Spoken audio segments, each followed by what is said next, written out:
Having those opportunities out of state was, again, just very surreal. That was I achieved a lot of the goals I've set this year, which was wrestle out of state, to wrestle during WrestleMania week. And then I actually, again, got on a show that I really did want to get on, which was Ladies Night Out. So all that happened in one go was very like, okay, so now like, what's the next goal? Which, coincident enough, one of my other goals this year was to either get on NWA or GCW. And then I got the call to grab the bandana and to be part of Viper's entrance also during Mania week. So that was all, another one to check off the list, right? And welcome to another episode of the Project Get to Know podcast. My name is Emmanuel, and it's a recurring record now with guests that I'm having on. This was like months in the making, with someone that on the rise. There's so many people here in Texas that are on the rise and going through their career in the sport of professional wrestling. We have Selene Sterea. It's been a while. We have tiny chats here and there, and we talked about so many things, but it's a pleasure. We made it happen, and I can't wait to delve in and dig in with you on this conversation. Yes, I'm happy you're finally here. We're both just such busy people now, I know. We're always like timing. No, it's like always like our signals get crossed so much that it's like we have to settle on a time, because if not, we're gonna be far apart in our scheduling. But WrestleMania happened, and what's nice about that too is you took part in WrestleCon as one of the volunteers, and being in Vegas, of course, I mean, the city itself is such a very beautiful city, but to be in the business outside of what you're doing in Texas, what was it like to at least volunteer to be part of that city? Well, this is probably, I want to say, like the fourth or fifth time I've helped out like with a WrestleCon. Okay. So it's familiar, yet, it's always a different experience, right? I did have like a little bit of a different job this time around where I had a bit more responsibility. It's always nice to go to different cities and see different places. That's one of the main reasons why I wanted to get in the wrestling business. And this year I had the chance to actually, go to wrestling shows in Vegas and get to meet a lot of, basically the Instagram feed, just seeing everyone in my face rather than on my phone, which was nice. It was nice to meet people in person. Yeah. What was that like, having that photo with Saraya? Paige now, because she's back. Yeah. Oh, yeah. No, Paige is great. Yeah. I'm just, again, like working these cons and stuff. I've made a lot of connections like in the background. So I get a chance to just, it really is surreal kind of being around people that you grew up watching, like, while, yes, I have to remain like professional. Right. It is sort of like, wow, like, I go back to like my whole hotel room sometimes and it's just like, wow, like that just happened. Like it was just, like that's crazy. It hasn't sunk in until you got to the hotel room. Yeah, exactly. Like sometimes I'm a very go-go person, right? So I really do have to take the moment of just like, wait, like that was so-and-so. Or like, remember we watched like WrestleMania this and they did that, and all those things. What was like, I'm sure Paige is one of them, but what was like the one encounter that you've had working at a WrestleCon and you're just like, pinch me, I'm dreaming? Probably the very first one, of course, right? So the very first WrestleCon I helped out with was actually one in San Antonio. It was the Rumble. It was like the first one that they did. And we had to help out with Sting. And then I also got to see Mick Foley. So it was just like those two people alone were just so like, oh my God. And I think I was only like probably doing this for like maybe a year and a half. So it was very like, I had yet to like be around such like entities, I guess you can say, right? Like just the aura of these two like men were just like magnetizing. Yeah, because I think what's nice too, and having these moments in a wrestling, especially in a convention too, to find out like these people that you grew up watching, like have they really given at least like feedback, or if you've asked for advice, like what was like the constant feedback that you've gotten in your time during a WrestleCon? The most common one I would say is that they always say just to get out, just to keep going and to don't stay in one place, just keep going, traveling. That's the most consistent thing I have been told is just remain humble and, just keep going for it and just like don't stop kind of, like you're not going to grow if you stay in one place, essentially. Because you wrestled in Vegas too at the same time, and to know that Yes, I did. Texas has its own crowd. And I always ask this whenever someone does go out of state, and to have an experience in Vegas, how different is it to work in a different city? This is going away from just volunteering, but to be in the trenches, in the ring. And of course, wrestling on its own, it's 4 ring posts, the apron, the mat, the ropes. But how is it different than wrestling, in this case, from San Antonio to something that is in Las Vegas? Oh, this experience was very different, like all around, right? So, in Texas, like I'm very used to like, okay, this is call time. This is a set time, everything's organized, yada, yada, yada. Not that it wasn't disorganized, but it was more chaotic in the sense of the show before us went over time. There was already 17 matches on the card. It was, the time that we're given was very strict. But if someone went over, that meant we lost the time, which my match did. So like, it was just a lot of factors, like it was sort of like everything that could possibly happen kind of happened. It was the first time working, like I've done like TV style matches, yes. But this was like the first experience of like, oh, like this is like everything was very production and very just like, oh, they're gonna film us walking down all the way, and like we have to make time, and the ref is like calling, and it's just there was a lot of different things, and then of course the fans, right? So probably easy enough to say the largest crowd I've wrestled in front of. I believe they said it was about like Wow. 400 people, which that number might be light to some. Might be light to some, but to me, But it's big enough for you that's to a, notice. You're like, yeah, holy crap. exactly. Like, and it was an amazing venue too, just like the ambiance of it all. And, it was just to see different fans, but then also familiar fans. Cause I saw a couple of familiar faces. I heard a couple of familiar voices. It was, that was really comforting. And that is sort of what helped me, get through the match and just, go out there, put on the best show I possibly can, and just, let's run it. What's nice about like going out of state too is, and you mentioned how networking became such a good thing to have in your career. Like, what was that like, having those opportunities to be out of state, and would you go to Vegas again? Having those opportunities out of state was again just very surreal. That was one of I achieved a lot of the goals I've set this year, which was wrestle out of state, to wrestle during WrestleMania week, and then I actually again got on a show that I really did want to get on, which was Ladies Night Out. So all that happened in one go was very like, okay, so now like what's the next goal? Which coincident enough, one of my other goals this year was to either get on NWA or GCW.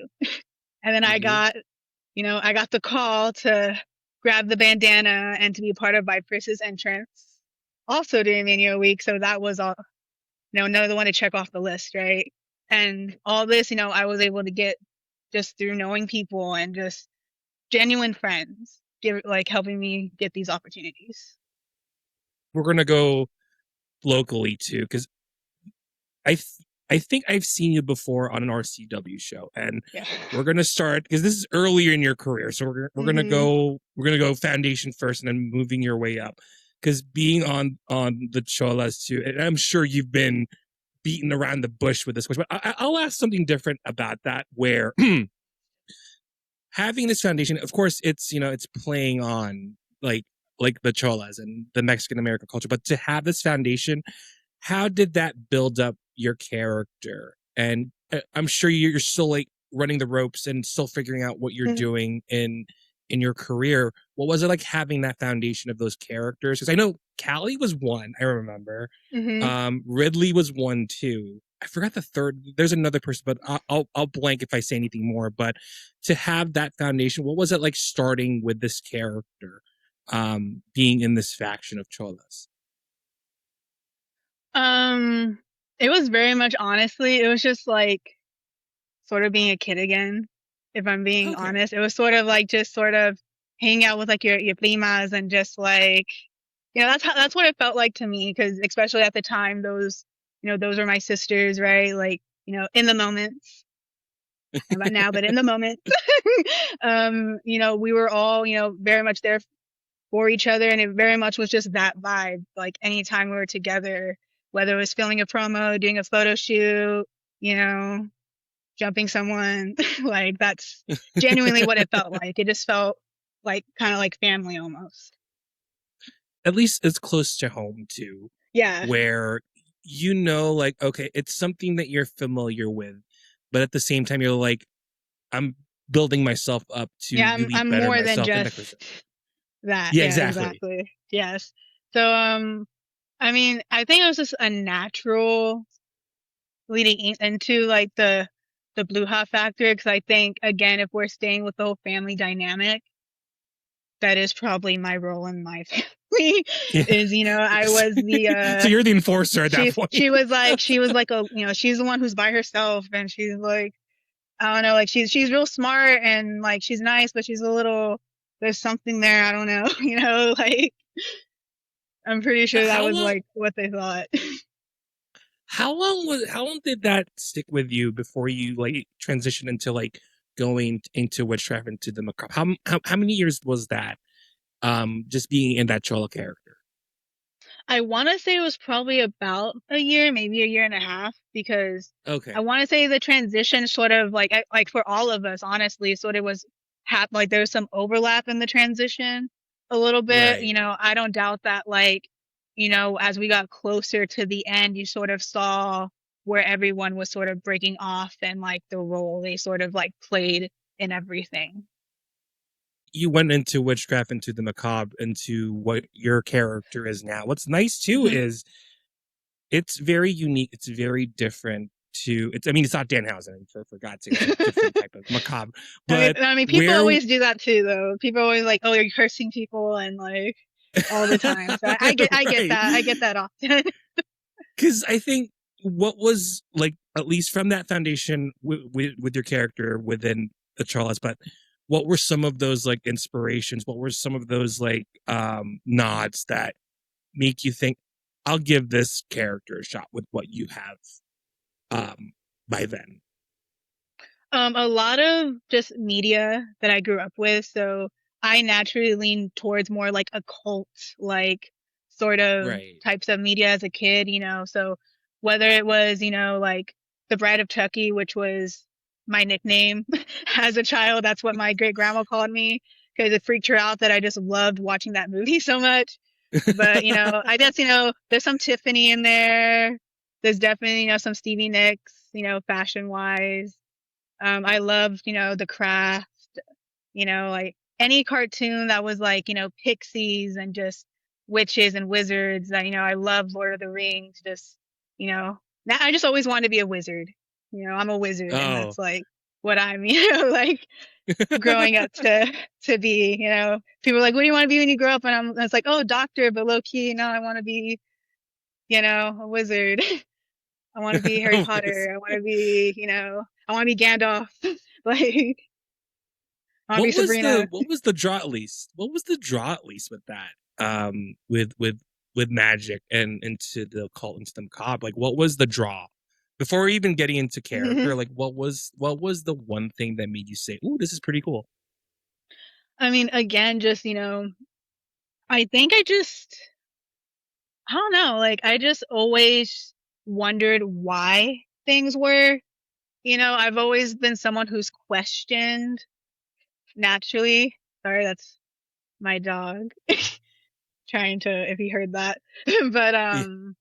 but yeah, like I've just, again, watching cartoons, like I've always, watched like the Trolls and like Winx Club and just, I've always been someone who just loved magic, Oh, whether like that's just really all it was, it was just like, oh, shiny things and like, ooh, sparkly this. And I just always thought that it was so cool. And I'm someone who always just took things literally. So, as a kid, like they're like, oh, like, like believe in yourself, believe in magic, believe in this and that. And, it would happen. And I took that genuinely to heart, to say the least. oh, and it's just whimsy because the way I heard it Yeah, too is exactly. whimsy played into such a factor too, where like there is this outworldly environment that we live in, that anything that's like on a fantasy or a magic level, it's in essence kind of an escape from the confines of Hmm. reality to make you say this is another world that I want to be part of. Yes, exactly. And then too, like, I just, I don't know, again, like, I don't want to get like too like into it, but like, yeah, it's just, it's what I believe in. Like, I am a very spiritual person. I do believe, like whatever we put into this universe, we will receive back. And, I Mm-hmm. believe in, respecting, this earth and, everything that we're given and to, give back. Again, just what you give is what you will receive, right? And that's something I genuinely believe in and I believe I've witnessed throughout my entire life. That's a matter of fact to me. We're gonna swerve back into the wrestling part of Hmm. it, like to make you believe. And throughout this time that you're holding into like the magic, the macabre and witchcraft and wizardry and all that, how did you how do you want to make people believe in the character that you're doing with what you're doing, with what you're experiencing in the spiritual side of things in real life? I just want to be blessed enough to make people feel the way I felt watching Lita, the way I felt watching Trish and Mickey James.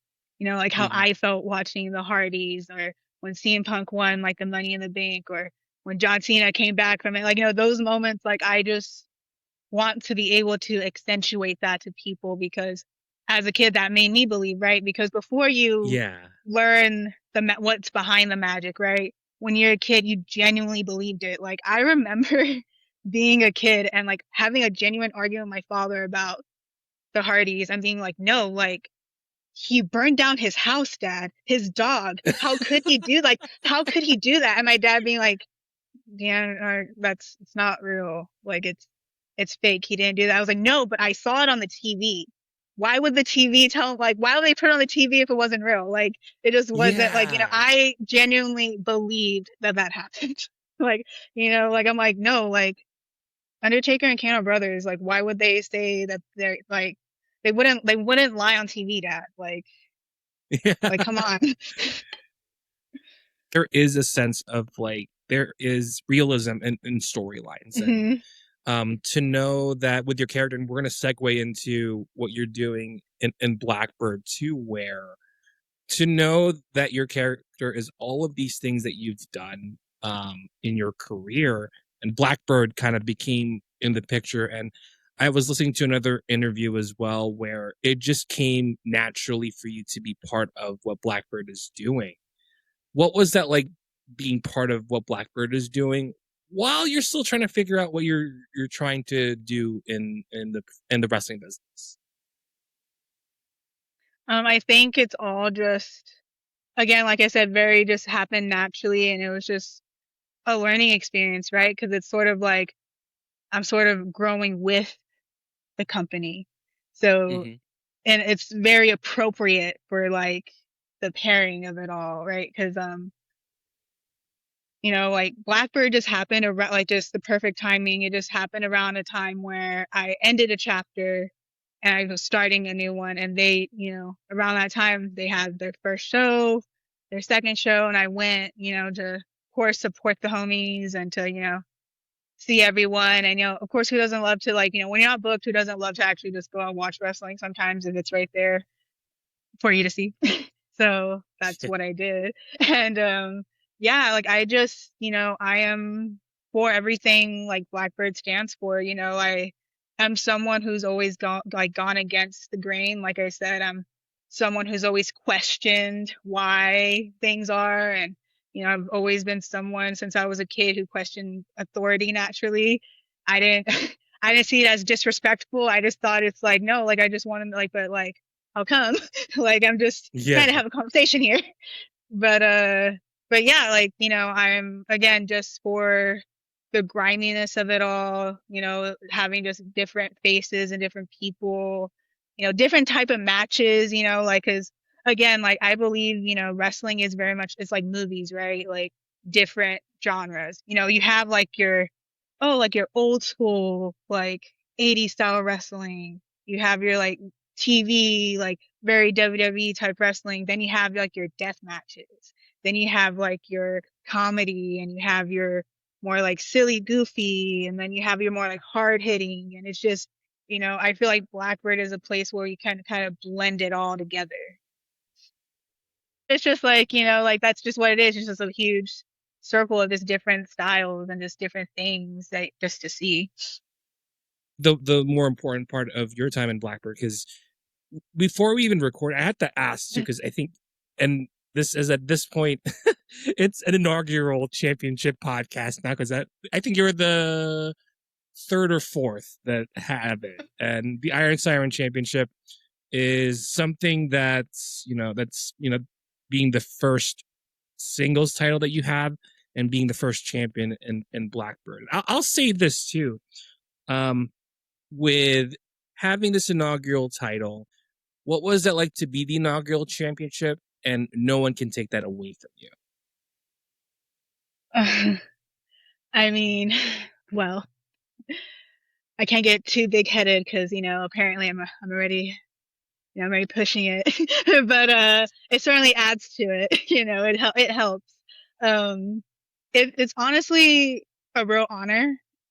Again, just to be seen as someone who can carry the weight of that.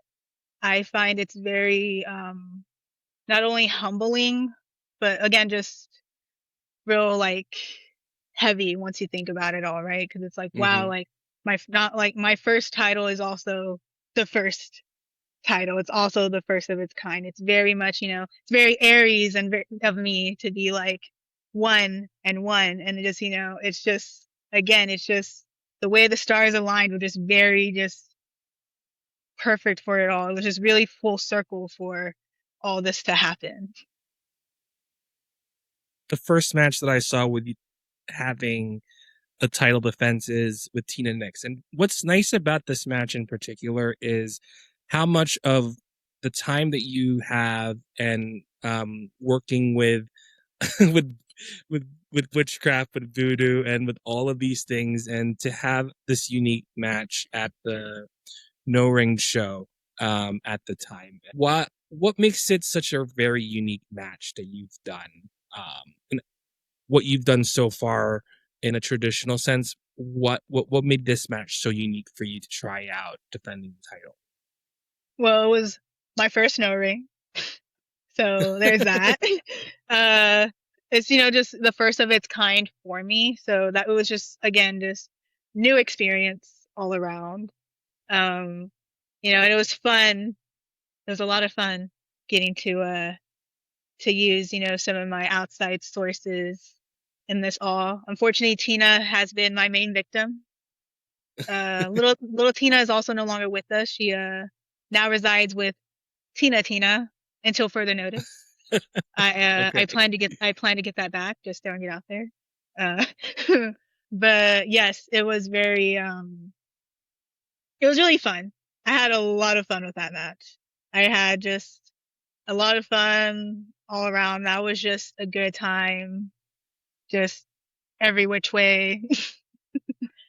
I love that so much because it's like it's a cacophony of like so many things, and to figure out like, oh, the door is going on, oh, there it is.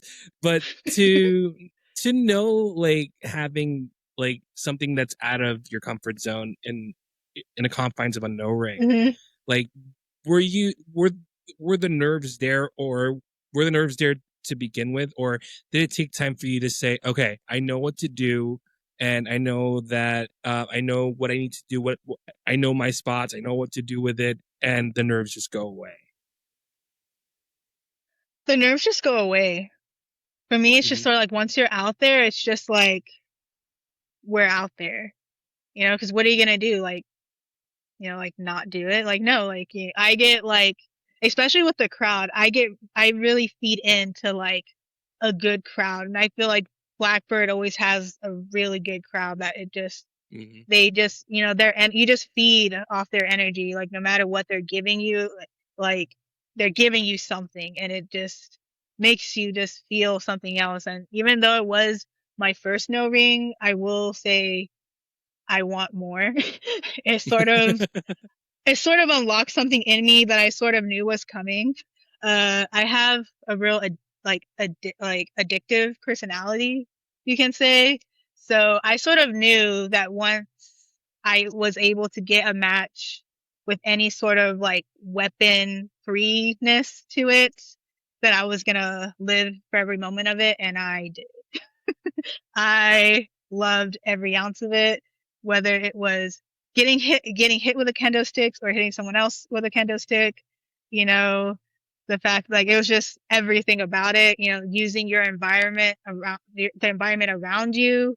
Again, feeding off the energy of everyone and just sort of a lot more kind of freeness to it almost.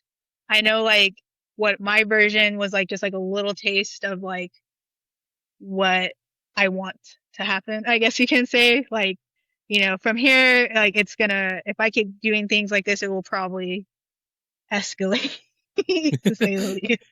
Oh my god! I can't wait for the exploding barbed wire match down the line, but that's for another time. Sometime, Yeah, just some, clip some that, save it for later. that'll be a hook for the Yeah. intro. But some time has passed between then and your birthday bash, which was like a few Yes. weeks ago by the time we record. Because I think one of the nice things about having like a match, a show on your birthday, and it is a show, but Hmm. to have you as having that spotlight, and knowing that, okay, like it's my birthday, this will be a show that I want to make everyone proud of. It's special on its own to do it, and to Facebook Havoc too, which is that one was a Hmm. surprise too. Yes. How is that special for you to be having a show on your birthday? It was really special. It was unexpected. I sort of I want to say I had the idea to just do it like 2 or like 3 months maybe before. And it was just like on a whim, it's just like, oh, like my birthday's on a Friday. And I was just like, Is it? and like, No way. no, like, like I was like, What? oh, yeah, like that, like the day of my show was like my actual birthday. So So like, it lined up on that yeah, Good yeah, Friday. Oh my god. yeah. And I was like, and then of course, Okay. right, like, Blew my okay, I'm like, mind. I was like, it's Good Friday. That's sort of like a witchy thing.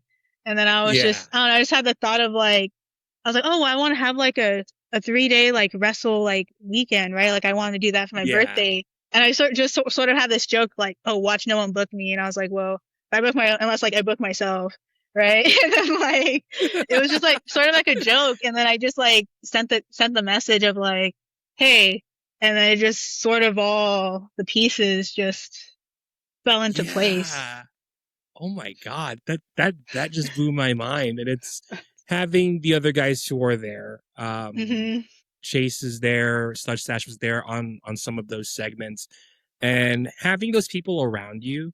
How did that make you really made it more special for you to be in these shows with these guys around you, to make the show important for you?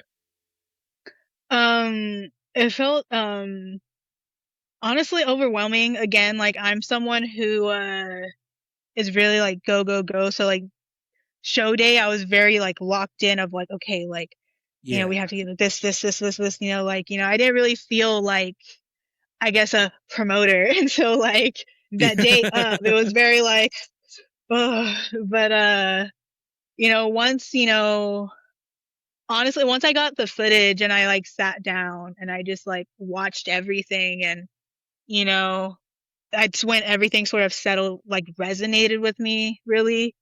Day of course, like seeing, Stash and all my other friends and my genuine family, that came to like watch and just friends and fans I've just met throughout my wrestle journey. It was just really overwhelming to see everyone, and then just afterwards people tell me like that it was just a great show, and that like Mm, there was like everyone, and it meant a lot to me too that all the workers on the show too came up to me and took time to tell me like, no, like this was like one of like the most fun like I've had like on a that's show, good. which was like, that was genuinely like all I wanted was just to, it's a party, right? Like I just wanted everyone to Yeah. genuinely have fun and genuinely just have like a good time, right? Like, just good vibes, like sort of like, hey, it's a night off kind of, like do what, Yeah. just, let's not call the ambulance this time. Like that's literally all I asked. I was like, let's just not, we can skip getting our car punched this time around, you know. I swear they know us by name now. We no longer, we do that, which we did, thank God. So, it, you know. it did feel like work. That's what it feels like too. Because Mhm. from what I'm hearing, it is a show. It is. I mean, it's still a show. It's work, but for Mhm. you, it's just having fun with everyone in Yeah. that show in particular. No, it meant a lot to me, especially, like to have other, people who I respect highly in this business, tell me that, like what you did today was like, was wow. Like that, I really, Mm-hmm. again, I didn't really see it that way. I just saw it as, oh, like, Because I'm you're in gonna, the throw middle the of it. show and have fun and da. Like I didn't think of like, like, oh, like I'm like, guys, it's just a show. I'm not really doing anything crazier than, some of you guys have done, right? But, to have, again, other, promoters and just other people who I highly respect, take the time to tell me like, no, like you should be proud of what you did today. Like, Right. and, like, the crowd loved it. Like they were alive the whole time, and they were like, I just want to say, shout outs to the crowd that night, because we certainly gave them, a 12 like a you know 12 like segment type show, and I thank you guys for pushing through the whole thing and for being alive the entire time. Like every match I could hear, like, I was in the back and I could hear the crowd still, like the little pops here and there and stuff. And just know, like, when like, oh, they just did something that, like, Mm-hmm. it just blew their mind, So when I finally got to like sit back and watch it all, it was just like, that's when it resonated with me, like, oh, like this was like, okay, I guess I was, good job me. Just like, yeah, I did No, good. just I did good. like, okay, like light work self. I think before we even delve into we'll go further down the line with the show in June, but I've seen the women's division in San Antonio, and I'm from Austin. I'm the Hmm. outsider in this situation, and we're seeing Ridley Thorne in United.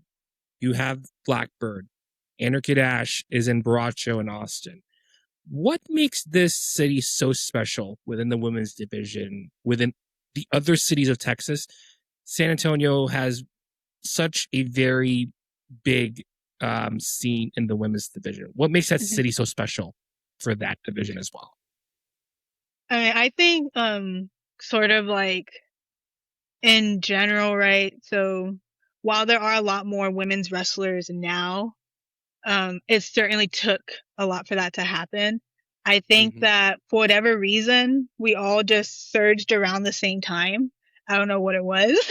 Something was just in the air that all these crazy young ladies just wanted to throw each other around. Um, and I think it's just like, to want to do this and to actually step into it takes a certain type of person. Yeah. So I think that, we're just all, if you want this, you want this. And especially Mm-hmm. like, as like, I feel like, as a man, you could sort of, try something, right? I feel like for Yeah. a woman, when a woman like does something, it's a genuine like, no, like we're doing this. Like we're not trying, we're gonna do this. And I think that's something that we all sort of have in common, you know? Uh maybe it helps that, we're all brown and stubborn. Like that's something Yeah. that, a lot of us here in San Antonio have in common. But yeah, I think we just all have drive, like, and I think, it's just something that a lot of women just in the business of whether it's combat or entertainment, which is sort of where wrestling merges, you sort of have to have a certain, like, you have to think of yourself and hold yourself to a higher standard almost. And you like, you know, I feel like, when you're a woman in this business, especially, you're looked under a microscope, right? So I feel like, again, like we're all just, we grew up watching strong women, so genuinely that's who we're gonna be, right? Like, cause, again, like touch on like Ridley and Callie, like I know, the women that they grew up watching, right? Like for Callie, I Yeah. know it's, to make me feel so ancient, but for Callie, it's like the Bella twins, right? Yeah. For Ridley, like, it's Bull Nakano, that's why she does that. Like, so like again, just Yeah. strong women on like different levels we all looked up to, right? Me, it was Lita. So like it was just, women who, you put you want to be who you want to be, right? So that's what we're being, I guess you can say. Like, you earlier, I'm great with words, But June, this is like the first time I've seen a show get announced so early, and this will be the first time I'll ever see some announced this far in advance. hmm But Soo Young has been she's been all over the place too, and hmm she already made her mark in TNA and well Impact at the time, and hmm being in the ferment. I think it is the fermenteria for the June show. So editor's note, if it's wrong, it'll show up there. But facing Soo Young, you know what? Let's go back a bit further. Brooke Haddock. There you go. That's what I was gonna. Let's do that first because I think Brooke has been all over the place.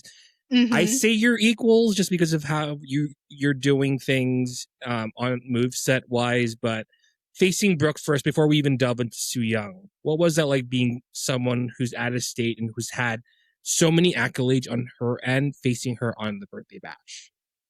It was great, honestly. She was someone who was on my list of women who I've wanted to be in the ring with, and we definitely, we both want to run it back again, so I had a lot of fun, and I definitely just want to do it again, and I want to keep again, just, I want to meet, all the girlies, and I want to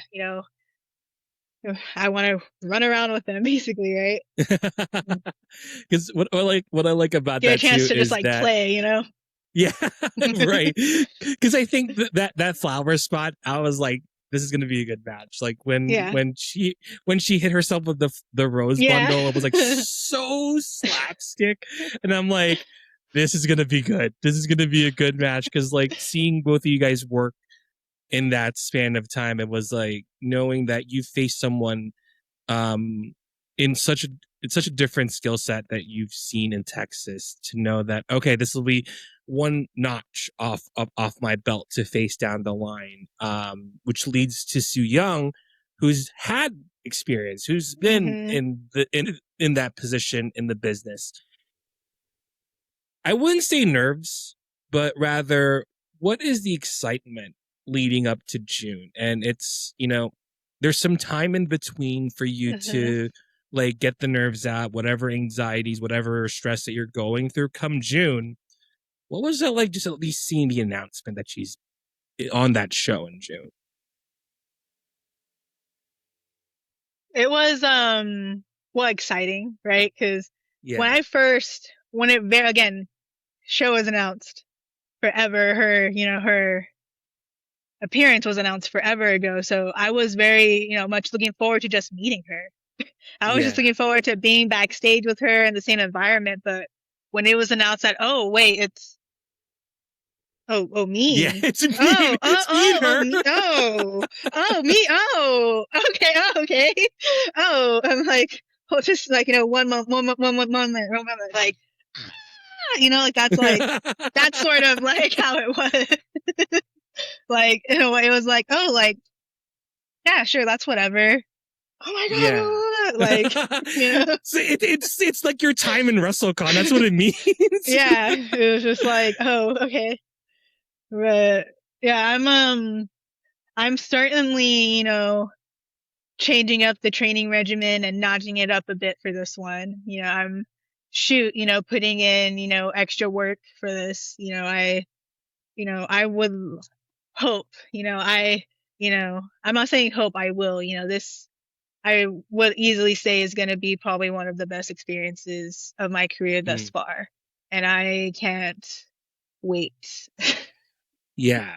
What's a match that you watched, like as soon as the match was dropped that you're going to face her? Were there any matches, even before like working with her? Were there any matches that stood out? For me, it's it's gonna be Mystery Wrestling when she faced Joey Janela in a street fight. Yes. So that's where I'm like, but like I had to do some research on mine, but that one kind of stood out to me the most because it's like it's CM Punk, but like the knee pads isn't Yes. Joey Janela on there. But for you, was there a match that you were like, let me see what her playbook is before facing? Honestly, I was literally gonna say, because I already knew this was gonna lead in, I was literally gonna say the match you just said. I love. Okay, so I think when it comes to Sue, it's mostly all about it's character, right? She's a Yeah, phenomenal wrestler, but character wise, I feel she's on a different level than a lot of us, and I know she's most certainly going to compliment me and be a yeah, compliment to my character, and certainly force me to amp it up a notch, So yeah, again, just like that match in particular, anything like just I don't know, she's just I'm like a loss for words almost, just like thinking of like, just like playing the like highlight reel in my head of yeah, just different like, I mean like the mist alone, it's like like, oh, like who's yeah, gonna take that? I don't know. Ref spot, yeah. Because like how we did that. I love like when she said girl dinner and it's like this like makeup like Mm-hmm. wrestler and she says it in the most like feminine voice. You're like, Girl, what? girl dinner. Yeah, exactly. And I was like, wait a second. Oh my god. All right. So but the added like ambiance like and like leading up because it happened with Brooke. It happened with the No Ring show. And it's nice to have like these interferences and it's just it amps up the crowd even more because Mm-hmm. like she's there like spiritually and to have like those moments for you to say, oh shoot, all right, it's happening. When it got closer though after Brooke, like when that interference happened and you're like, oh shoot, it's gonna be 2 months from now by the Mm-hmm. time this happened. Um, did it amp up your excitement even more that, oh my God, it's close to the show in June? Oh yeah. Like without a doubt. Like, I'm someone who's very like in the moment, right? So I was like, oh Mm. wait, yeah, that is coming up, right? That is like, oh wait, yeah, that is the next, oh, that's the next show. Oh, okay, right, work. Oh, all right, cool. That look that you've had, you're like, oh, and it's dread, but I'm sure you're like so excited. It's like two Mm-hmm. months from now, and the excitement is there. And having Corvus and Ricky too, having those guys as your support, and Mm-hmm. Corvus has a lot of experience in the ring in Texas. What was it like having them as like your mentors within Blackbird? It's great, Corvus again, him and Ash, like, they sort of, again, they popped into my life, like just the moment that like they popped into like my life, Mm-hmm. like again, just the way the stars aligned, just with, you know, starting something new and then just them just sort of taking me under their wing, essentially. And, um, it was just really nice just, cause I I wasn't like, at the time I was a little bit unsure about my role in the wrestling business. I was very, Mhm. I was unsure of what like the next step was and how I could grow. And to have, someone sort of like, hey, like I can water you, like, I can help you grow. Like we got, Mm, pot and soil over here, like so that's what it was. It was sort of like, a repotting, right? Like, yeah. so training with them and, Ash is just on a different level. Yeah. She's, that little girl is just, that's a whole other thing, but yeah, just like, to have Corvus's guidance and most importantly, his friendship, like, means a lot. It felt nice to be like, oh no, like, someone does believe in me. There is someone out Mhm. there who, they understand what I want to do and they get where I'm coming from, you know. Having that support system too takes time, and it's like to build that foundation leading up to championship. Did it confirm that you know your place within the wrestling business, having the Iron Sirens Championship? Oh yes, it was for like, pulling back the curtain, like imposter syndrome's like a real thing. Um Hmm. while I am someone who strongly believes like yes, I do belong where I am right now. Right. I know for a fact this is like what I was meant to do, and I was gonna get here somehow, some way. It was gonna happen no matter what. At the same time and in the same breath, you know, it is very like, like, oh, like everyone looks so good. Everyone Hmm. is so talented. I mean, especially here in the Texas scene, right? Like, we were just, talking about it earlier, like, the women alone here in San Antonio, but just in Texas and then just in the United States and then worldwide. Like it's just like there's so many, talented, you know, women athletes out there. And it's just, it can be intimidating, but also, I'm an athlete myself and I have been my whole life, and I am someone who, you know, while I wasn't in a theater program, I believe I have theater kid energy and unfortunately, and, I have a case of, being real delusional and just, I'm gonna do something until the answer is yes. Yeah. So like, Persistent. yeah, I'm very persistent to say the least. So while there's imposter syndrome at hand, there's also that. Yeah, and it's and those, and I face that a lot, and as an interviewer, like conversations, whether it's this or something else, it's like, oh man, did I do something wrong? But I think going through the motions of, in this case, in what you're doing in the ring, once you go through it, that that that armor of like that imposter, it breaks off gradually. I wish we Mhm. could break it in one go. Like for me, it took me a while to talk like this, but when I first started, I was like this for like 5 episodes. But to know that when you go through it in the ring, or me on the mic, like that uneasiness goes away and the work will solidify on its own, and Mhm. you have a first singles title. It shows that those cracks of like imposter syndrome, it's Mhm. breaking off one by one to the point where you will have that that, how do I say this, my brain is going off today. It shows like your true self gradually at Mhm. that point in time. Yes, a winner. Yeah. Oh my god. So, what's nice too is, yeah, my old millennial ass self, you used Hysteria as your theme song. And where did that come from? I honestly, it just really came from like, well, what goes with my name? And it's like, oh, well, there's literally all these songs that are my name. Oh man, we So just it's just ruined the like, illusion. We like, ruined it. Because my thought process was like, oh, you listen to Muse too. And I'm like, I mean, like a oh, little bit. Like my whole thing is I'm real terrible at knowing what band sings what songs and stuff. So Yeah. that so I'm like very much like, oh, I guess I was a fan of so and so. Oh, I Yeah. at work. Like I'm real Now I'm bad like curious. when it comes to that. Now I'm curious. What were the other songs that were chosen before you got to Hysteria? I mean, I don't know. There's a lot of songs like I know like not I mean none of them really fit. Like this one didn't fit the most, but I know there's also what's that one? I'm trying to think of it because it would always come on at the gym.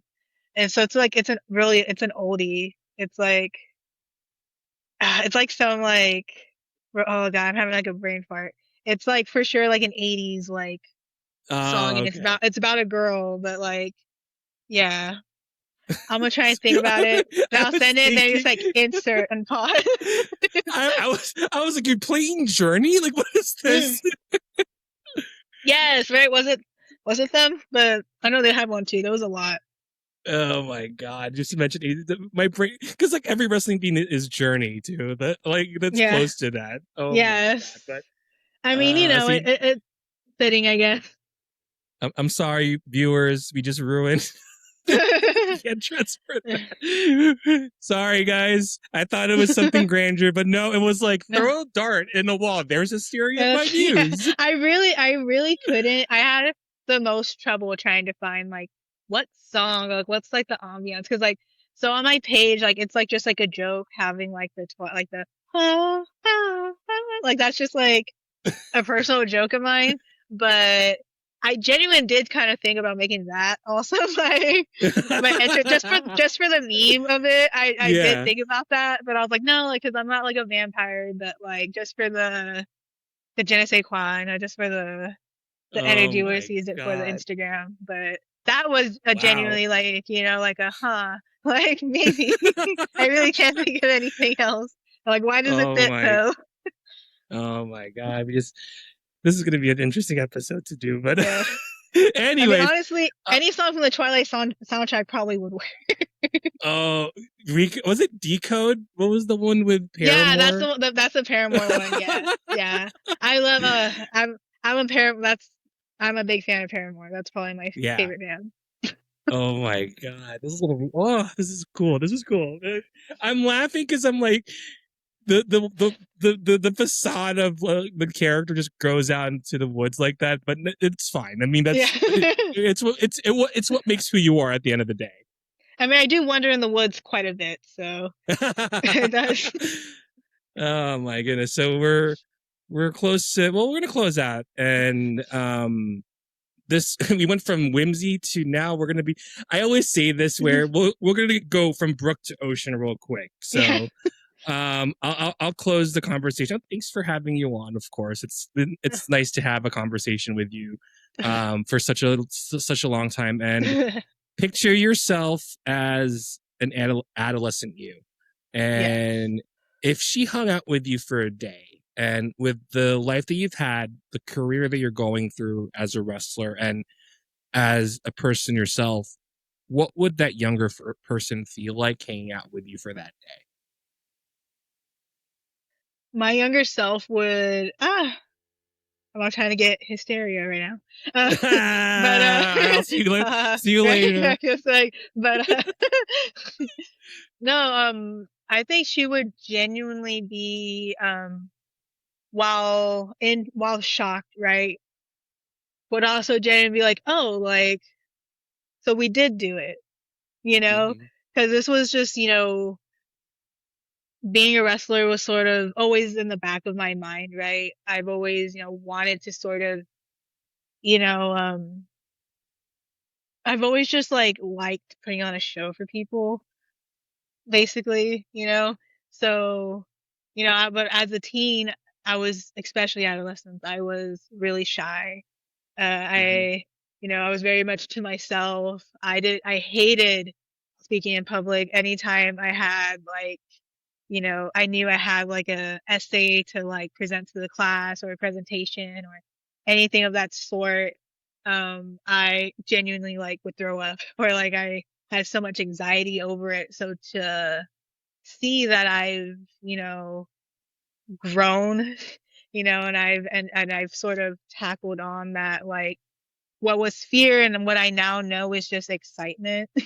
you know, when you're a teenager, you don't know that, right? You think, oh, like I hate this and da da da, but in Hmm. actuality, it's just like, oh no, like I was just genuinely excited. Like I just, or that's like, they feel the same is what it is. So yeah, I think I would be very, proud of myself, which is like, So but it's like, surreal. It must have been yeah, surreal. like it's just, again, just like sitting back, actually thinking about, because like you said, like the imposter syndrome of it all, and it's just like, oh, like, I'm not really doing anything major. I'm not really, it's Hmm. just, it's whatever. But like when you sit down and think about it, it's like, oh no, like through the lens of 14-year-old me, 15-year-old me, like it's, oh, like you have done something. Having that support system with your family, Hmm. that helped a ton. And Hmm. who were those go-to people growing up that really built up your confidence over time? Because oftentimes, like when we go through adolescence, we're still figuring things out. Hmm. Um, how much of your support system really built you up over time to build that confidence up as you started to really um, understand who you are to the point where you are a wrestler, you are having a first singles title in Hmm. your career? How much of that support has really built you up that confidence?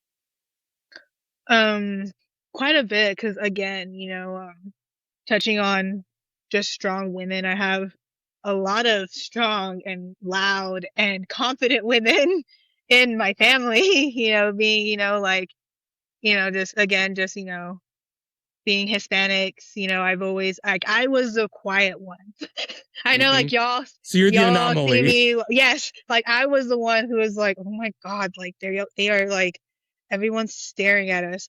But all of my tias, my mom, my momo, my grandmas, like none of them were, afraid of speaking their truth. They've all, they're all very opinionated and really, very sure of themselves, whether it's right or wrong. They Right. always, were very, they're all, carry an energy of just proudness and just, like literally cannot think of one woman in my family who just doesn't speak, who's they've Yeah. always used their voices, they've always just again just been confident and just very sure of who they were.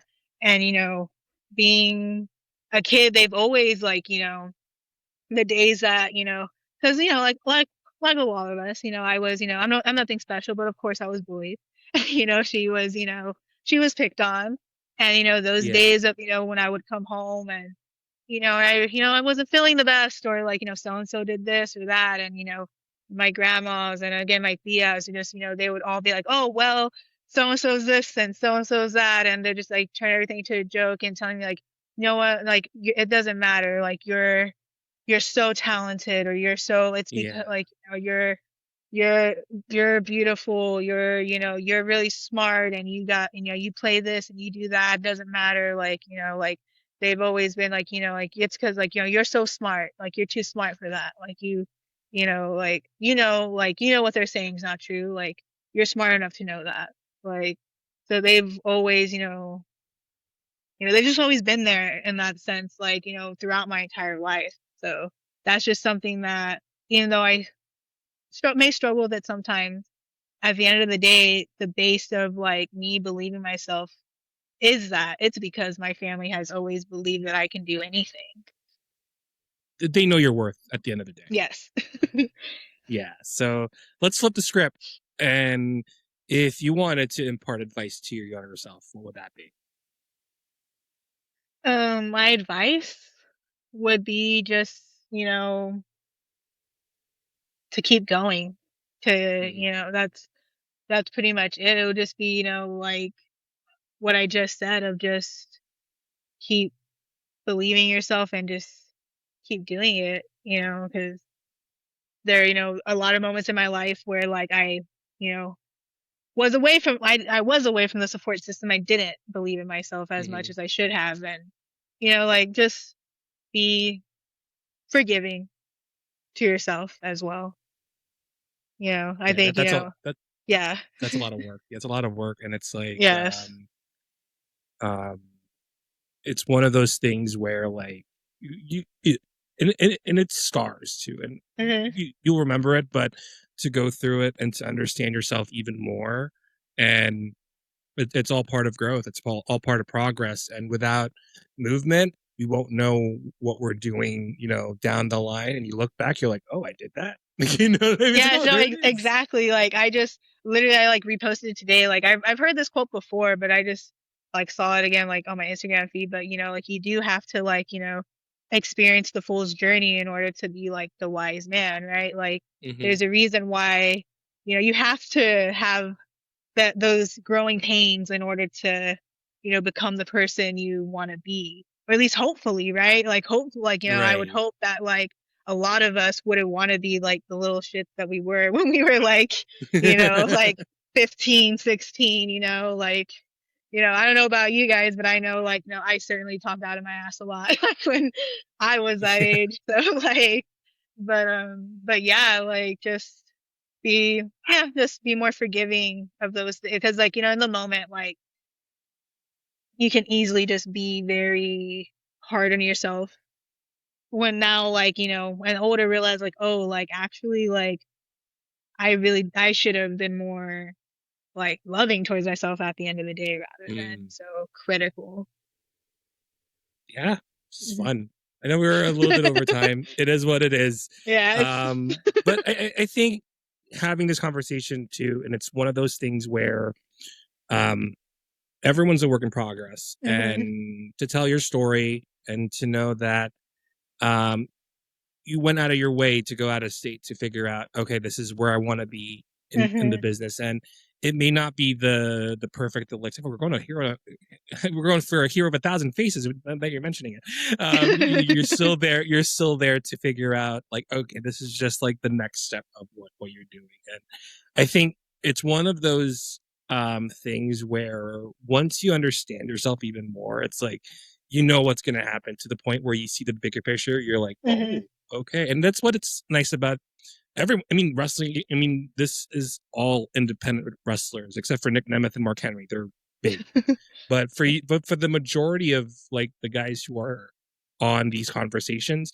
it's figuring out what you're doing in life to the point where, if I always say this in every conversation, like if you do get signed, if you do go to a bigger platform like an MLW, or if you do mhm, have a WWE ID tryout, or AEW comes knocking, and you see the fruits of your labor that we talked about within this past hour, to realize, oh, okay, and this is all the work that you've done, all the trials, tribulations, blessings, grace, shortcomings, to the point where you are in that journey. You're like, oh, this is mhm, such a long and fruitful journey that you've been mhm. Yes. Yeah, it very much so will be. I am someone who's, words are spells and spells are magic. So for me, I believe it's just a matter of when. I don't know how, I don't know who, and I don't know when, and I don't know, what the day will be, but when it comes and when it happens, we will most certainly look back and be like, wow, like she did it. Like she said she in. wasn't doing it, she did. All right. Now, this is cool. So we'll end our conversation here. For those who are watching here on YouTube, thank you so much for listening in. And we'll be back to our episode next week. We'll sign off and we'll be on to the next one, and we'll end it right here.